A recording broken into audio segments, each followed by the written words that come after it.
What is good, everybody? Yeah, nice little seating area here. You know, we finally got the stool looking the way we want it to, man. I think we got some nice things out here, man. Shout out to the production squad over there. They doing good things. Clap it up on, clap it up on, clap it up on. Hey, cheer, here, yeah. Hey, man, we're covering Bears, Bulls, and a little bit of White Sox. A little upset with my Sox today, but we're covering all that and more starting now.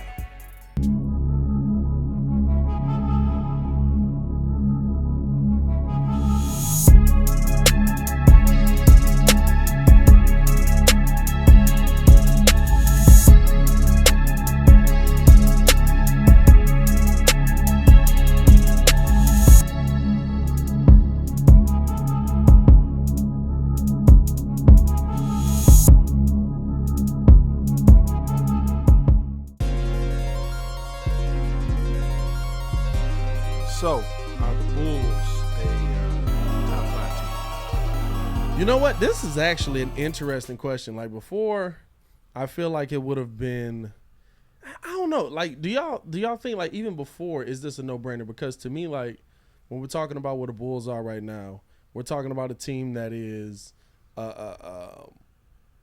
they have all the star power. They have I think they had star power before this season started, but you got to put it together with players that are actually going to complement what they do. And I think they finally have that. So I think that it puts them in a top 5 scenario, right? ESPN sitting there talking about, oh, these guys are, what they have us at 11th? Like they're a shoo-in for a playoff game. It was 19, I think. 19 what? At first. Like the ESPN rankings? No, I'm saying like the standings. In the standings, it was like we were supposed to finish 11th. Yeah. And I think they had us winning like 6 more games. And I'm like, you got us winning 6 more games, but we barely had a basketball team last season. And nobody was healthy due to COVID. So like the thing that comes into play here is Brooklyn still atop? Is Brooklyn still top of the East with the possibility that Kyrie might not play? Where do you put Philly now that it seems like Ben Simmons is going to be there? And who are the other 3 teams in there? I mean, Milwaukee, you got to put them in the top 5.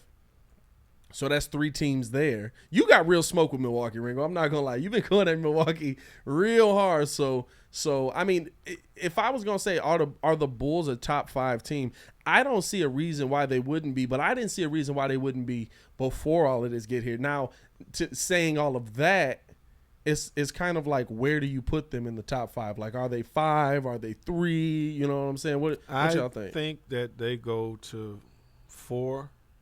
I think 4. I mean, when you look at the Pacers and the Heat, were 4th and 5th, 45 wins. The Heat were 44 wins. 76ers might actually be motivated and go up. And maybe the Raptors take a hit. What was it last year? What was the standings last year? Bucks was. Go ahead. It was Bucks 1, Raptors 2. Yeah. Celtics 3, Yeah. Pacers 4, and then Heat 5. Celtics are out of there to me. Celtics have been going the wrong way. That's right. The coach is gone, right? No, well, he's the GM. He moved He's the up. GM. Right. Ime Udoka's in there. Celtics My are bad, not a top my 5 bad. team to me. Real quick, my bad. Yeah. Because that was the season before. So so last season it was Sixers, Nets, Right. Bucks, Knicks, Yeah. Hawks. Yeah. Sixers, Nets, Bucks, Knicks, Hawks. Yeah. Knicks aren't in there. Knicks aren't a top 5 team. I'm with that. I'm with that. I don't think that by not adding anything this offseason, not improving yourself, you're going to move in the right direction. Now, I mean, I could be wrong. I mean, we've seen Tom Thibodeau teams do that a lot. They basically just add a backup point guard, and all of a sudden it's killing it. But They're definitely top 6. I mean, I think Atlanta. Knicks? I think the Hawks go up. And then you got. I could see the Knicks kind of sliding, but they're right in the middle because the Heat were 6th, and then the Celtics were 7th. So I mean, the Bulls definitely can make a big jump. yeah, I don't see. Yeah, so Celtics were 7th last year. Okay, so give it to me one more time. So it's Sixers, Nets, Right. Bucks, Knicks, and then Hawks, Heat. And the Heat are 6. Okay, so Celtics aren't in that. Bucks, to me, are still top 5 because Giannis is one of the greatest players in the NBA. see, and this is where it gets controversial, right? Because I think that we're with this Bulls team that we have right now, when we're talking about adding Vooch in, adding in for a full season, adding in DeMar DeRozan, adding in Lonzo Ball, who's going to play defense, and just kind of what we're seeing defensively from the Bulls, making the passing lanes hard. Like, listen, Trae Young could come up and shoot that ball all day, but just making the passing lanes hard for him. For a lot of teams, if the Bulls can do that consistently throughout the season, there's not going to be a lot of teams that really stand in front of them that are just going to, I mean, like the Hawks to me would have to shoot it over the Bulls the entire time, because I think the Bulls are built as a good defensive interior team now. You know what I'm saying? Like, of course, it's just preseason, we got to see, but I think the Bulls are built as a good defensive interior team. And I want to see the Hawks do it again. Like, this might sound crazy to a lot of people because they Eastern Conference Finals last year, right? But if I'm being honest, how many times have we seen the Hawks do that? Like when Kyle Korver was there. Who was it? Kyle Korver, Lou Will. Oh, yeah, no, that was Kyle Korver, Lou Will. Best team Horford, in the league. DeMar Carroll. Yeah, you know what I'm saying? Best team in the league. Eastern Conference Finals. They dominate and they killing it. The Hawks got to prove it to me that they can do it consistently, that they can be there consistently, that they're really going to be a threat. I don't know if because Nate McMillan comes in and they get hot at the right time, if that carries over to the next season. Yeah, I don't know. See, for me, the thing with the Hawks is I gotta give them credit because they ran through Muggs when they was healthy. I mean, yeah, they went head up like their style of play is legit. It's Golden State East. Yeah. To me, and I feel like Trae Young is emerging with as being one of the top young guards in the East, especially at the point guard. Because I know a couple of Collins. Yeah, because Cavs had a rough week. That duo, yo, prayers up for Jared Allen. Like I like Jared Allen, man. Prayers up for Lowry. Cavs had a rough week, dog. Hey, but I like the Hawks. I would honestly say, just looking at it right now, if I had to switch some things over, I would have to say I'm still going Nets because even without Kyrie playing, it's James Harden at the point. It's James Harden and KD. KD. Yeah, it's James Harden and KD. Ridiculous. So I would have to take Nets. I would have to say Nets, Bucks. Yeah. Bulls. Bulls 3. Heat. Of course you did. Heat and then I would put the Hawks in there, but because I think the Sixers are gonna fall because of the whole Ben Simmons thing. Because I feel like it's already established. Joel can say what he wants to say about everything squash, but we know what that is now. See, to me that's tough. Like, and the Sixers are kind of the team that you would think would fall. Like you got to pick a team to fall out of there, right? Right. But Cream is going to rise to the top. So to me, like, Joel Embiid's still going to be Joel Embiid. Whoever you put around him, Joel Embiid by himself is good enough to get you to the top of the Eastern Conference. Joel Embiid is good enough to by himself with Tobias Harris and the team that they build around him to get you to the I would say 4 or 5. You know what I'm saying? Yeah, I feel like the Bulls are definitely like number 4. I could see that the top 3 stay the same: Sixers, Nets, Bucks, but in that variance. Yeah.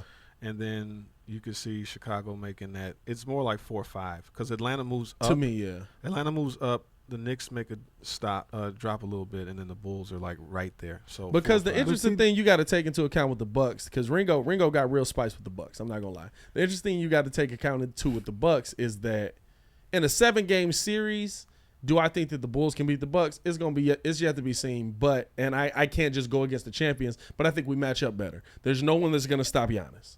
But I think that the fact that we have a defensive point guard, the fact that I think we match up better with a lot of teams with the 4 that we have, and you're throwing Pat Will into there, who's gonna go out there and he's gonna play defense, and maybe all of a sudden he has a season where he can guard Giannis straight up. The thing is, though, the rest of the league got to play the Bucks, and there's not a lot of teams in the rest of the league that is gonna be stopped. or that's going to be able to go out there, slow Giannis down, slow down what the Bucks want to do. And so I think the Bucks absolutely are still a top 3 team. I would probably put them over Philly. And I'll tell you this, the only team in the league that you just don't move the needle on, even if they lose another player, to me is Brooklyn. Because I think Brooklyn is just it's all health. If Brooklyn's healthy, they won. Yeah. Hey, if Brooklyn's healthy, they're winning a championship. And real Let's talk, be real. I'm gonna be honest with you. Shout out to the Brooklyn Nets for actually sitting and saying like, "Yo, Kyrie is not gonna play until he's fully vaccinated." Because trying to do that whole like, "You're not gonna play at home, but you're gonna play on the road," that's whack. So shout out to them for doing that. But my whole thing, I got the Bucks. The Bucks can be a good regular season team. My issue. They won an NBA championship though. We do gotta credit that. Okay, they got the chip, but I feel like to be honest, they can't replicate it. They're not that good. They can't replicate it. Yeah. Outside of because they have Giannis, but because I was talking about it with the guy earlier, like people sleep on DeMar DeRozan. And people sleep on Lonzo. Like last year when they said that Phoenix went to the finals, Phoenix was a top mid-range shooting team. Well, I think what people don't understand is too, like the role is completely different. Like we're not asking DeMar DeRozan. Like I think people are thinking that DeMar DeRozan is coming here to be DeMar in Toronto. He's coming here to be why did DeMar DeRozan fall off the face of the earth? Nobody's heard from DeMar DeRozan. DeMar DeRozan was still averaging 20 points over in San Antonio. He was still averaging 10 assists, something like that, 9-something assists. You know what I'm saying? Like I need him to be that DeMar. I need him to be the DeMar that. And listen, every now and then, guess what? He's gonna pop off for 30. Every now and then, he's gonna pop off for a huge game. But I need DeMar to be a complement to your top shooting guard in the Eastern Conference. Just like I need Lonzo Ball to be a compliment to your top shooting guard in the Eastern Conference. And if they truly do come into it with, like they said we got no egos. We're coming into this different. We're playing a different kind of game.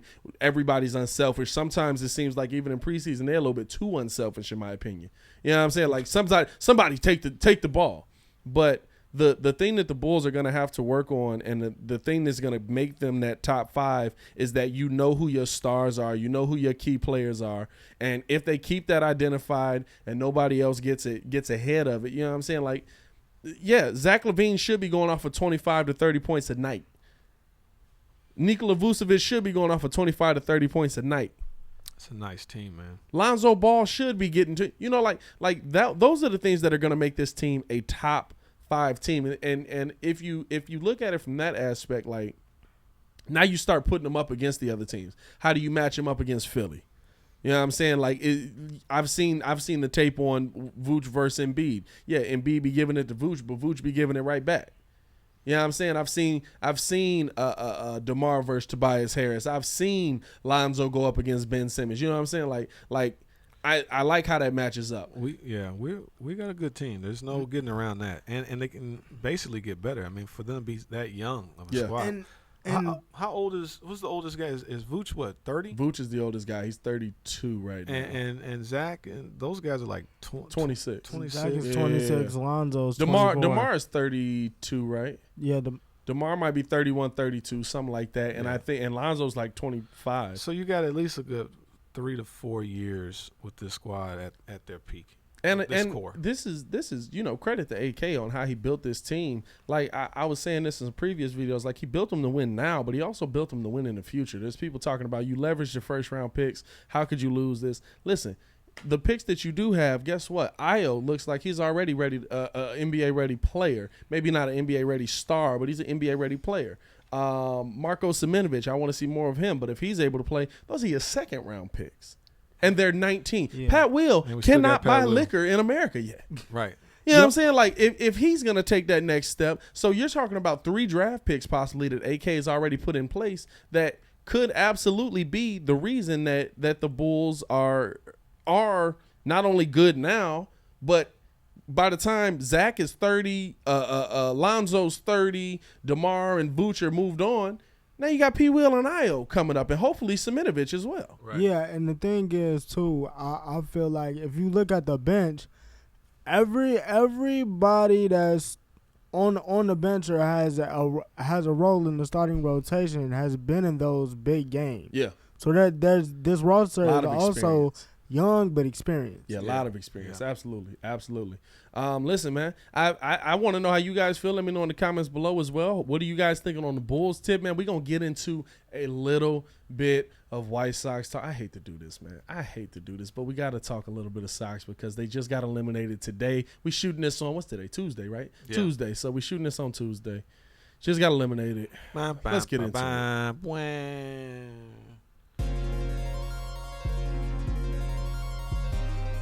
So, how would you grade the job that Tony LaRussa did? This is a two-part question to me, if we being honest. I mean, like, it's weird to say, like, you got to split it up for regular season and for the postseason, because normally I'm not that guy. I'm not the guy that's gonna come out and be like, hey, like we paid Tony LaRussa to be here for this moment, and the Sox end up getting beat 3-1 to the Stros. The biggest thing that would go into a grade for me, the reason you got to split it is because what he did in the regular season, I don't think any manager in baseball could have done. Yeah, I don't think that there was we're talking about countless injuries. We're talking about countless IR stints, losing your biggest players, Eloy, Louis, Robert, Tim Anderson, losing your biggest pitchers when they're throwing hard. The way he navigated through everything, I have to give him an A to an A+ for the regular season. But when we're talking about the way he navigated things in the postseason, I think there were just a lot of mistakes, man. I think the choice of when to throw pitchers, I think the choice of when to put people out there, the choice of when to pull your pitchers, the way he handled the bullpen in general. I mean, he was going with the right moves, and sometimes it's just like, this dude don't got it. Like, you shouldn't be putting him out here in this situation. Like, like pulling what happened today? He pulled Rodon today to go to Kopech, and Kopech had just been throwing, and he ends up getting killed. You know what I'm saying? Like, there's a lot of things where it's like, I get that there was a day of rest in between. I get that things play a little bit more into it, but to me, like, the biggest thing, if I'm gonna give him a grade for the postseason, I'm gonna say, like, honestly, like an F. Like, it's that big of a drop off because, like, Damn. I don't like the thing that Tony LaRussa was great in St. Louis was managing the pitching staff. I don't think he did that well here. The bats went dead except for one game. You got to find something. You know what I'm saying? You got to figure out what's going to be that next reason that your team can get to that next level. And he just didn't do that to me this postseason. I'm not gonna lie. I'm a casual baseball fan, so I was just happy they made it to the playoffs.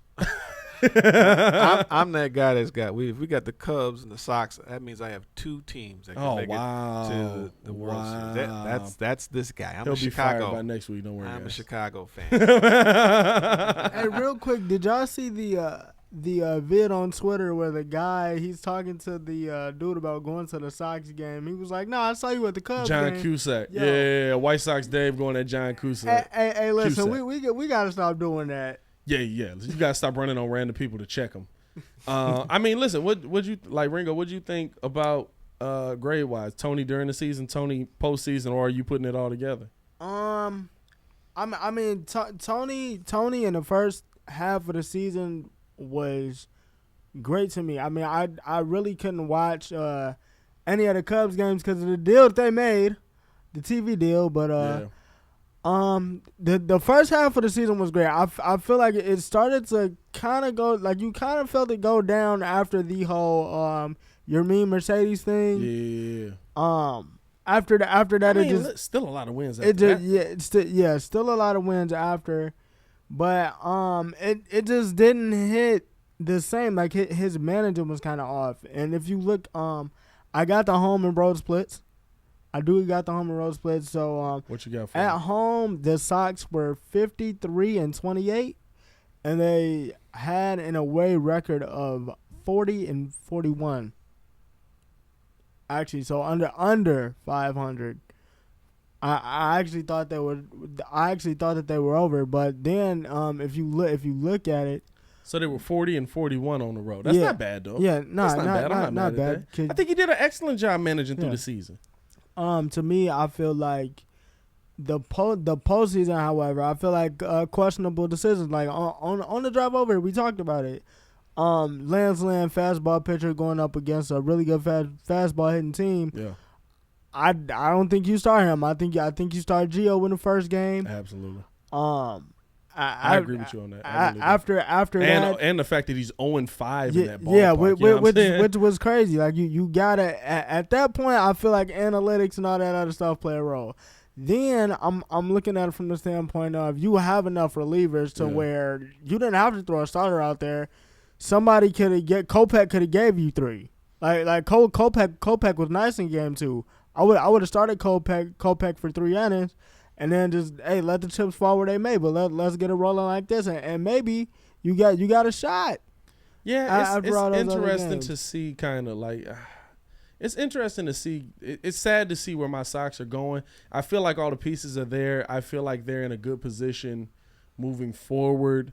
But there's definitely some things that kept showing their head all season that we're gonna have to address in the future, man. So we're not gonna dwell on it too long, man. I can't sit here and dwell on the fact that my team got destroyed too long, man. We're gonna get into it a little more in some of the lives probably as well. But hey, I'm just glad that we had some playoff baseball. We did have a little playoff baseball. I'd rather see teams contending at least have the chance. And you know what's crazy? It was so much fun during the blackout game. Like when they oh my God, game 3. It was so much fun, dog. But alas, we're out of it, man. So, hey, we want to know how you guys feel about the White Sox as well, man. But I feel like there's some cap coming my way.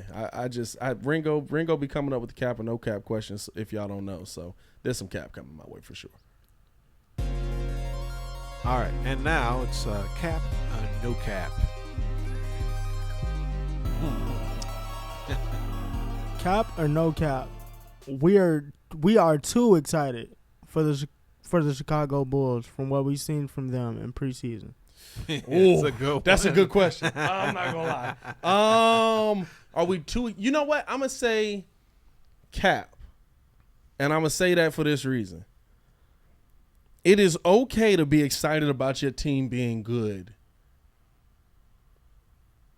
I would say maybe put a damper on Bulls' 7th championship talk, but it's okay to be excited about the Bulls being good. And I would go as far as to say it's even more okay to be excited about them being good and that it's actually going to translate to real games, because the things that we're seeing are like the intangibles that we didn't see the Bulls do, like the little things, you know what I'm saying? Hey, fight for that offensive board. Fight for that defensive rebound. Play the passing lanes. Keep your hands active. Getting back on like those things aren't things that you – I'm going to be real with you. Those are the things people normally don't do in preseason. Like, we're seeing the Bulls do the things that people normally don't do in preseason. So you can tell that they're kind of in regular season mode, that they wanted to come out here and show that, hey, yo, I'm definitely going to be a monster if y'all really get in front of me. And so – in my opinion, I'm going to say cap on that. Be excited as you want. This Bulls team is going to be fun. We got Lob City East out here. You know what I'm saying? Like, this Bulls team is going to be a lot of fun. Shy Jammer Slammer. Or is it Shy Slammer Jammer? Shy Slammer Jammer. Say like that 10 times fast. Yeah. You would. You're about Stacey King's age. Wow. He's older. I'm younger than that. What y'all think? What you think? You calling cap on that, Holton? No, I think they're gonna be. Yes. To your point, not too. We don't get too excited. But they have to show the looks of really gelling as a squad. This is their first year putting everybody together. Yeah. So, and they did beat up on Cleveland, and it is Cleveland a couple times. It is Cleveland. You beat up on New Orleans without Brandon Ingram and Zion there. There's a lot that when you look at it, you're like, okay, yeah, you should beat those teams. But this is also the thing. I hate that. right? I hate that because what did we all say about the Bears? They should beat Cincinnati. They should be. You know what I'm saying? Like, well, I'm not gonna take points away from you for beating the team that you should beat. Like, I'm gonna take points away if you lose to the team you should beat. Like, so like when we talk about that, like the Bulls should blow out Cleveland. Okay. And they did.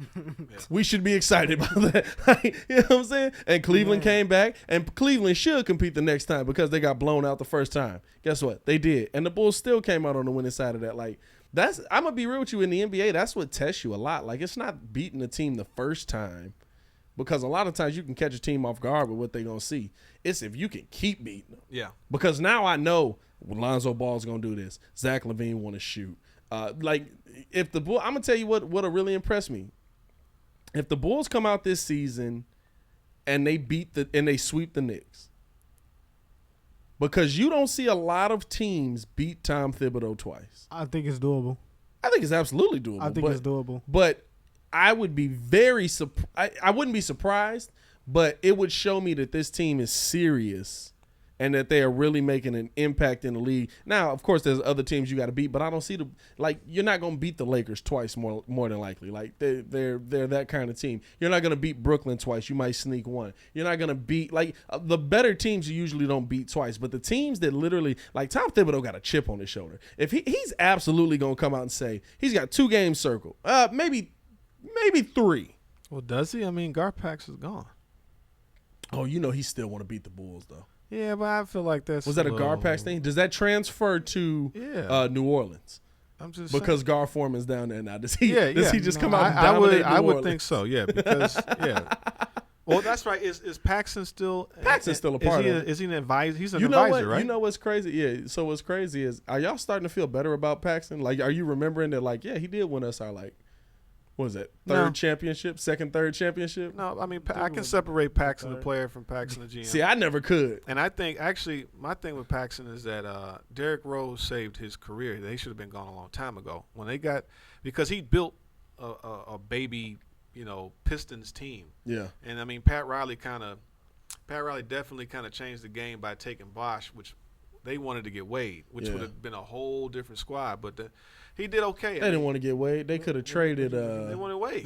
He could have traded Marcus Pfizer for Wade if he really wanted Wade. We're talking about. My point was that Paxson did okay building the Heinrich. Yeah. You talking Luol about Deng. the 2010 though with the Wade? No, I'm saying that's like before that. That's like 04, 05. I know, yeah. That team. But so when they got the Derrick Rose, draft pick, that basically saved them because now they ended up getting basically a form of an Isaiah Thomas or an Allen Iverson-ish like player. Yeah. But he didn't really fit their team, but they built around him. Yeah. Mm-hmm.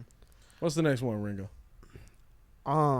Cap or no cap, the WNBA needs to fix their playoff scheduling. Bro, first off, let's have this conversation. Wait, what's today?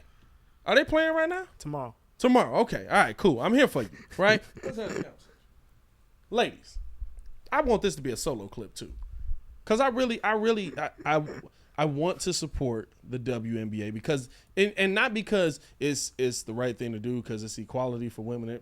If you don't think women are equal, you're an idiot. So that's past that. I'm calling no cap on this because I want to support the WNBA because the talent is good, because the women are cold, because doggone Diamond DeShields is getting busy, because Candace Parker is the GOAT. Because I want to support them because it's entertaining basketball, right? But it is impossible to support you when you're competing in season with the NFL. Figure out your schedule. Y'all need to go back. I'm going to tell you right now.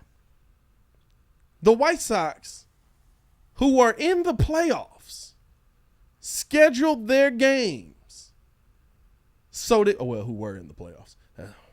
Hello, darkness, my old friend. Who were in the playoffs, scheduled their game 3 so that it did not conflict with NFL football. And I'm not talking about a playoff game in the NFL. We're talking about week 4 versus the Vegas Raiders. Right. And guess what? The game was kind of boring. No. But if the Sox were playing at the same time, we absolutely would have been watching football. Guess what the Bulls try not to do? That's what the NBA tries not to do. It doesn't schedule its games. Well, that's what's Mostly on the same days as the NFL. And I'll say this, even with that, if the games are scheduled the same, it's the regular season.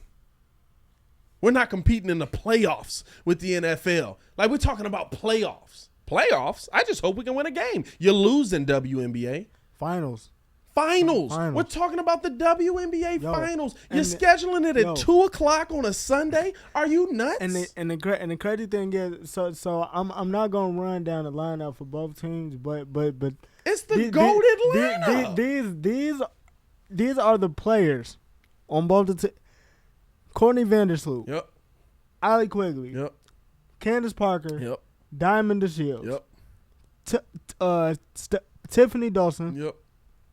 Brittany Griner on the other side. Yep. Diana Taurasi, who next to Sue Bird, if you drop her off, that's a sin. And then after that, you got Skylar Diggins-Smith. All of those folks on there? Like that was the finals? Yeah, that's the WNBA finals. That's the Olympic that's team. the WNBA That's final. the WNBA finals. And we, that's what I'm saying. Like, wow. Dog, if you ever, like, think about this, right? Like, there's moments in sports where you can get to that next level. There's moments in sports where you can become that must-see TV, right? This was it. This was your women's version of Kobe versus LeBron that we never got. You got Candace Parker versus Diana Taurasi. This is your moment to be the focal point. Guess what I'm watching tomorrow? I'm watching the WNBA finals. My team is out of the playoffs. I'm watching the WNBA. Like, it's a joke to me. And it does, like, I'm not here for the whole, like, I'm not finna come out here and stand on my soapbox like, I watch the WNBA, you don't, you need to support, blah, blah, blah. But, like, you have to make people want to support. You have to make people want to see. And I'm sorry, like, there's no sport that could come on. Guess what? Bulls on a Sunday versus the Chicago Bears. Guess what I'm watching? It's having the awareness of understanding your product. And you can't force people. You know, you want to draw people in, but there's a reason why you have strategy, and planning. So, you know, it is what it is. You can try to force a situation, but you're not gonna go up against. First of all, understand your demographic. How many people? It's a numbers game. So who wants to watch football versus the Bulls basketball versus women's sports? So it's just understanding the game. The money's not there, so you get mad because we're not getting compensated. But you can't charge that because the draws don't equal that.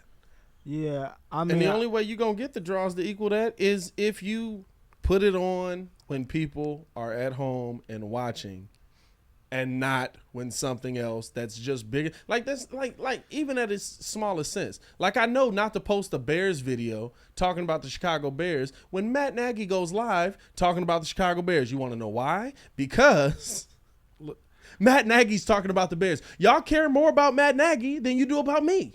And also, I mean, look, even the thing, it's the product that you're putting out. I mean, there's a reason that a number of other football leagues have failed to compete against the NFL, for example. Yeah. So it's not just necessarily that. It's like they are a monster. You have to realize the competition, you know, and so if you're going to do that, it's just strategy and marketing. So it's like, don't blame us. You do a better job. I would say that we're talking about 3 days.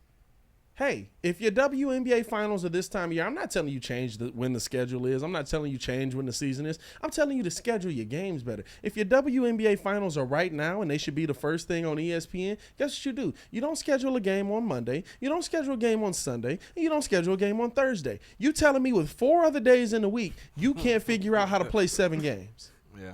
Well. Now, they got 5. That make it even... That make it even worse. No, Ringo, this is basic math now. If I took 3 days away, no, I'm just saying they got 5 games. Or honestly, I'll say this: I'll give you. Oh, you're saying it's a 5-game series. You're right. Yes, you're right. I'm sorry. I didn't mean. You good. You good. I was wrong on that. You good. But I'll say this even: play a Thursday game. I'm fine. Play with it before 7. You know what I'm saying? Or at least know what's happening in the cities that are playing. That's really the problem I have with it. Like, the White Sox knew, hey, people are going to be watching the Bears game on Sunday. We're going to schedule this at 7. I'm looking at it from the standpoint of why don't you just take it like the way Ice Cube did it. Like the NBA season's over. Yeah. Like we moving into the summertime. Just big three. WNBA they did move it. It doesn't really overlap with the NBA. Yeah, because I'm just upset at the fact. If they really wanted to do it dope though, training camp for the WNBA should be at the same time as the NBA Finals. The second the NBA Finals end, the WNBA should start. I thought they did that years ago when they first, like the Cynthia Cooper and Houston teams back in the day. I thought that was all pretty much the summertime. It is, yeah. It's mostly summer. It's mostly summer, but I feel like in that situation, like, yeah, like you have a better option. You know what I'm saying? Like, let's be real. Young people aren't watching baseball like that. No. If I had a choice between watching women's basketball, now granted, I'm a Sox fan. I love baseball, but if I'm just the regular person, if I had a choice between sitting there watching a WNBA game at night or watching a baseball game of a random team, and I'm a person that doesn't really like baseball, I'll probably cut on the WNBA game. It's like the Big Three is an excellent example. Ice Cube didn't try to compete with what was great. He tried to make his own thing great. But that's understanding the market. It's just that's all he's doing. Like, of course, that league would never go up against an NBA season, but it's just like the XFL and the CF, not the CFL, the AFL, the one that Trump and all them had back in the day, and in the '80s, like all of those that leagues. Was the XFL again, wasn't it? Yeah, no. You talk about the Arena Football League? No, it was back in the Ramblers, all those. I forget, but all those leagues that they tried, but you're still trying to compete against the big boys. It's like, look, you understand what the competition is, unless you can really bring something out there. So Ice Cube was smart. And it's unique. Yeah, it's a unique thing that's a little bit different. Like, we still want to see some of those guys that since I'm the old guy, though, that's my generation of guys that are playing. Yeah. You are the old guy. I just look at it like you got the great. I believe personally, just me. I believe you got the greatest athlete to ever come out of Chicago and Candace Parker going up against the GOAT. Or you 1A if you want to call it that, or 1B. Yeah, we call it 1A. And then it's just like nobody's watching. Yeah, it's sad, man. It's sad. We want to go to the next topic, or we got another cap or no cap? I thought there was one more. Oh, is it one more? We got one more? Let's do it. That was Sox. Okay. Oh, let's do it. Throw it out there. Cap, no cap. This season was a bust for the White Sox. A bust in what way? Okay, so basically, I'm asking, was it a bust because of the simple fact, after the All-Star breaker, during the trade deadline, you guys made the moves in order to put yourself in position. Everybody thought to go out and win the chip. You acquire a Kimbrel, you acquire a Hernandez. Yeah. You made all these moves to fit into the team, and you guys lose in the ALDS. So, was this technically a championship or bust season, or how do you feel on that? I feel like when you're trying to win, every season should be a championship or bust season. Now, will I say that this was a bust season? I would call cap on saying that it's a bust season because did the Sox get as far as I want them to? No. But if we don't go out at the beginning of the year and make those moves, we're not talking about the White Sox being anywhere near a World Series this year. We're talking about the 2014 comparison to the Cubs versus the 2015 comparison. Now, what I will say is disappointing, and where you could say that it is a bust of a season, is that you didn't get out of the ALDS. But what I'll also say to that is that the American League is a lot harder than the National League, and it always will be. Like the thumpers are over here. The guy, I mean, dog, Jose Altuve hit it like 900 feet today. Like, what are we talking? You know what I'm saying? Like, he caught the ball and crushed it. Like, there's a lot tougher competition in the American League to me, and so. Is it an excuse that the Sox didn't get there? No. Is it an excuse that they bats went cold? No. But this is Luis Roberts' first experience really going through this. This is Eloy Jimenez's first experience really going through this. I mean, Tim Anderson. We talking about the Yo, play. Tim still 8. Tim still played well. I think Tim set the record for Yeah. most hits in 7 playoff games. So those guys, and the thing is, right, the thing you got to look at that the Cubs don't do, shot here,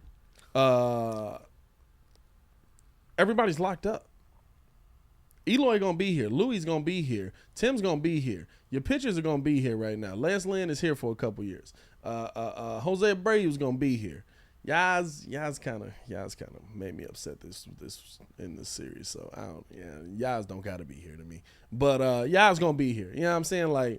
There's guys that are going to be here that are going to be here for a couple of years. And if you can't get to where you're trying to get to in a couple of years, then you're starting to look like the Atlanta Braves of old. Honestly, you're starting to look like the Atlanta Braves of new, although they got through the series this week. But are we really picking them for the chip? Come on. You know what I'm saying? Come on, Braves fans. YBS, I'm talking to you, buddy. You know who you are. You know what I'm saying? I love that we got fans that I literally can call them out on the show. YBS, I'm talking to you, brother. But, I'm not picking the Braves for the chip. You don't want to do that. You want to I think the Sox are set up for the future.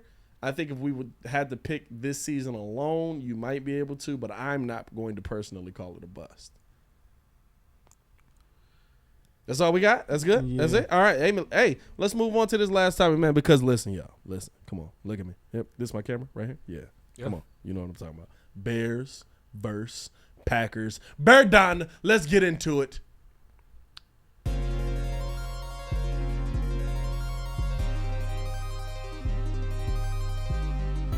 All right, we got Bears and Packers this week. What are the keys to victory? Ooh, Pat's keys to victory. This is gonna be tough.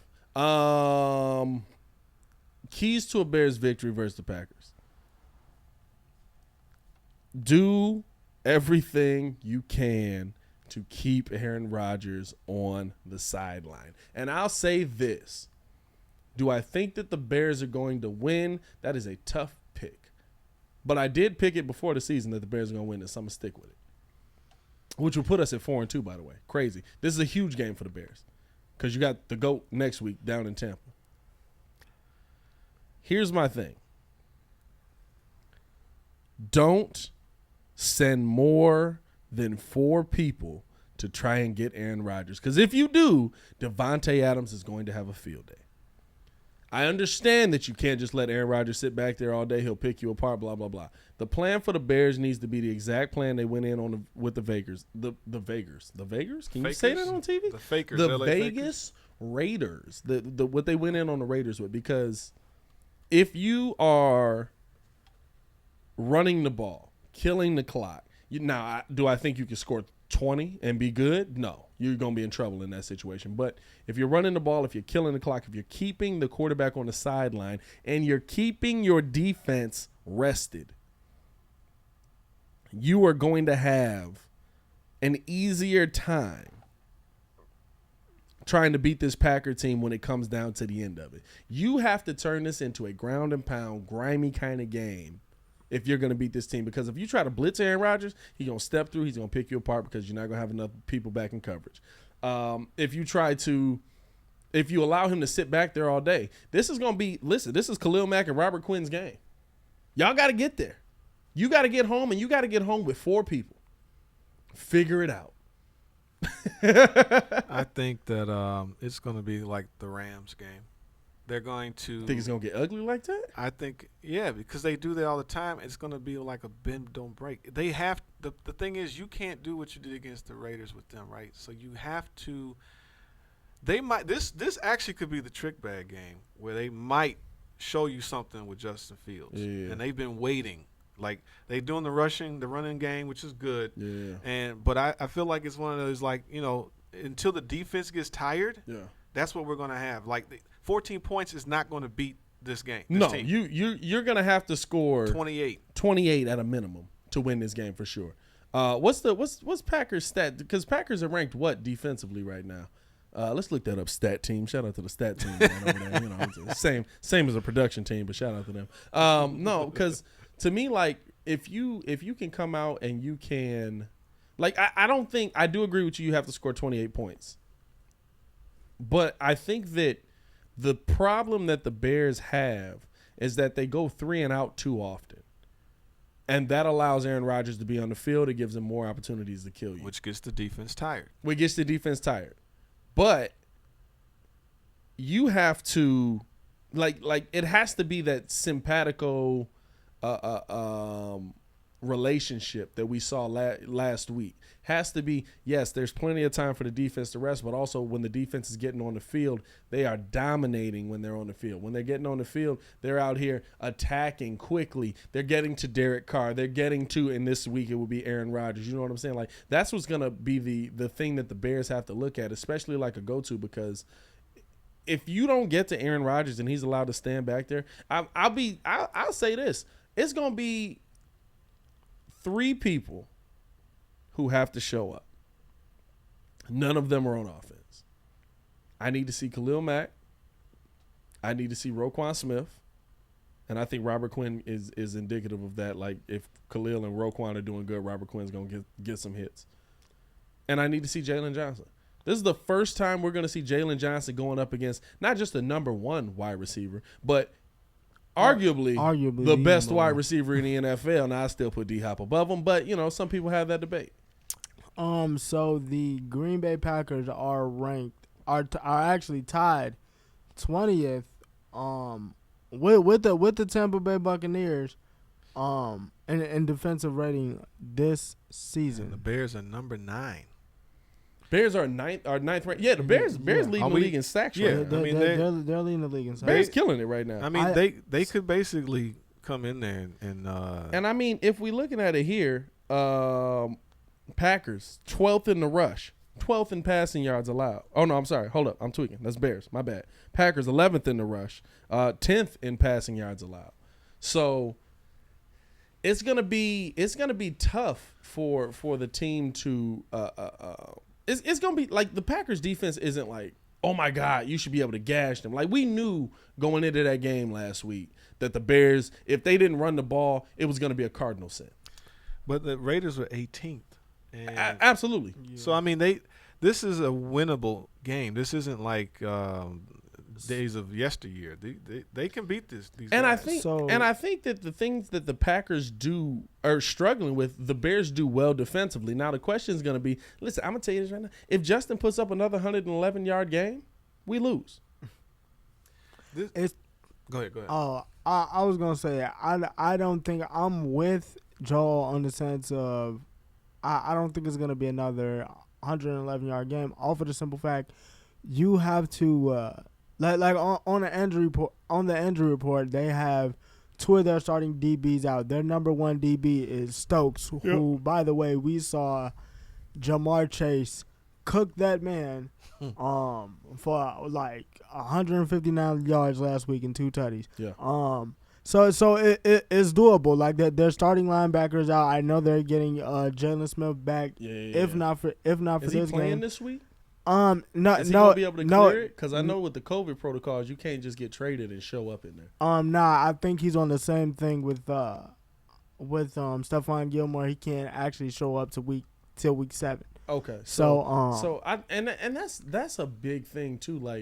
Like you said, missing a lot of pieces on defense. You've got to be able to go out there. You've got to be able to get after them. And this is a game that the offense 110% has to show up. If your offense doesn't show up this week, you're going to lose, because like you have to ask yourself now. This is the week to find out too, because last week Vegas is actually pretty good against the pass. You've actually played teams that have been decent against the pass, right? The Packers, like you said, missing a lot of pieces. Do we have a Jamar Chase on this team?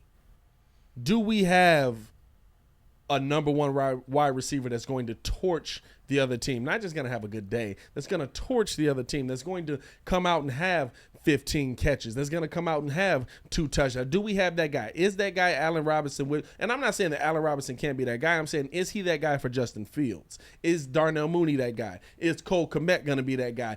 Who's that guy? You have to figure that out this week, because this is the first week, like you said, that you're going to be able to move the ball through the air almost willingly. I mean, I guess versus Detroit too a little bit, but kind of Detroit.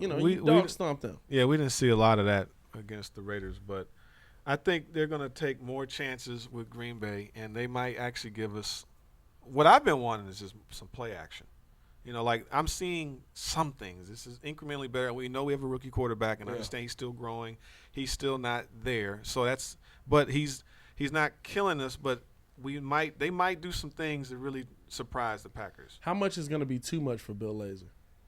What do you mean? How much? Because he's saying he wants to see more. Listen. We know we have to have an offensive production day. How much is going to be like his ceiling? He's gonna throw the deep ball. He's gonna attack the Packers downfield. He's gonna get Justin out and get Justin moving.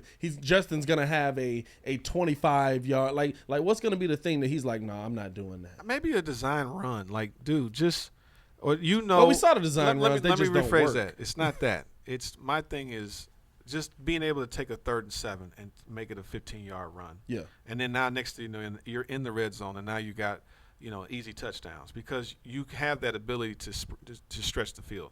I just want to see something like that versus because Justin, he looks what did like he have 17 passes last week. I don't even remember. I think he had 11 for 17. I want to say. Are we talking? Is this the week that we see? I think it's the week that you have to see Justin come out and have a 25 to 30 pass game. Right. I don't think it has to be 30 passes though. I don't. It can be 25. It can be on the low end. I think he's right. Like the point is that they're trying to eliminate those turnovers. Yeah. They can't keep him out there because he will turn the ball over. He's a rookie. So if we keep this controlled, but the thing is like, how do you scheme this where you have to be a little bit more aggressive? Because like we said, even though they're the 20th, this is still the Packers, and it's a mental game. This is getting over that bad man over there. And then at the end of the day, you gotta remember too, like he can't like the last 2 weeks versus Detroit and the Raiders.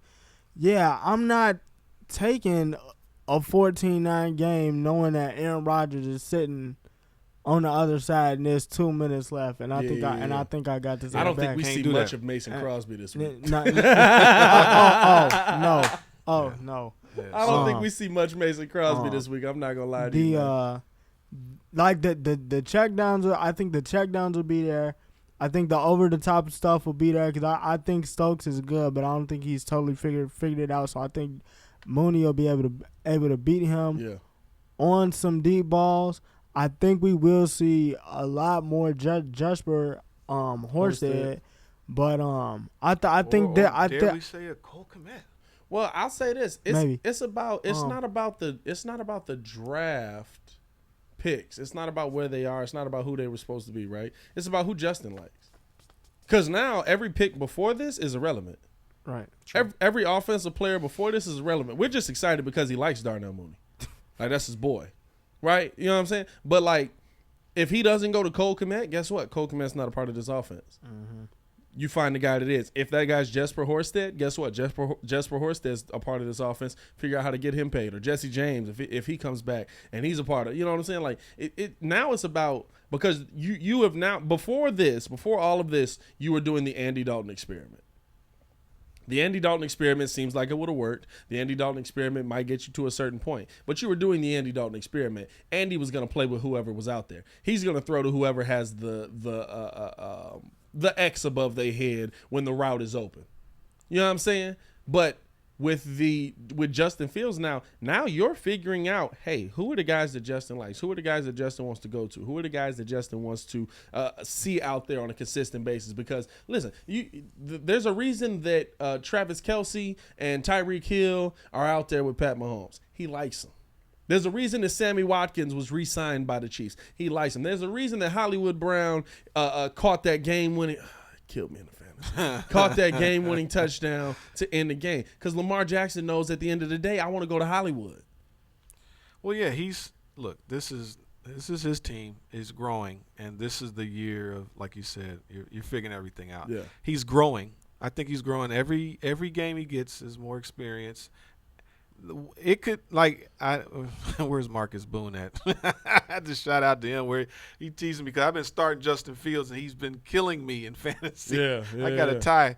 But there could be something that we see that we've all been waiting for. Yeah. And maybe this is how they trick the Packers, because this game counts. And they're actually, everybody's saying with the Packers, even the Bucks, these are actually winnable games because those defenses really haven't been that great.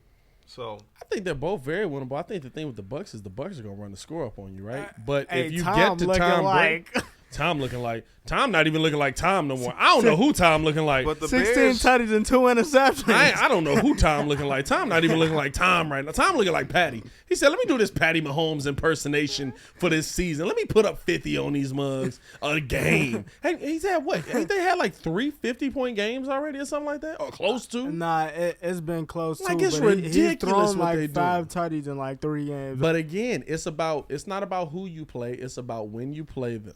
It's and not we've about beat who them you, before. And we beat them beat before. Tom Brady. And how did you beat them? You got to Tom. Now getting to Aaron don't really do much. I'm not gonna lie. He to lost you. it down, Like though. you get to Aaron, like Aaron's still gonna be Aaron. Well, as long as He's he a got, freak of as long nature. as he got extra down. Yeah. Listen, you just got to. can't get him on the field at all. They got to run. They're You gonna run the clock out on him, but it's just that when they run, are you not afraid to make that one pass to just get us over that? Well, and I think this has got to be the week where they come up with the perfect balance of it, right? So we've seen them run, but then it's a 3rd and 7, and they call a play that's a 5-yard pass, and they hope that their receiver can get 20.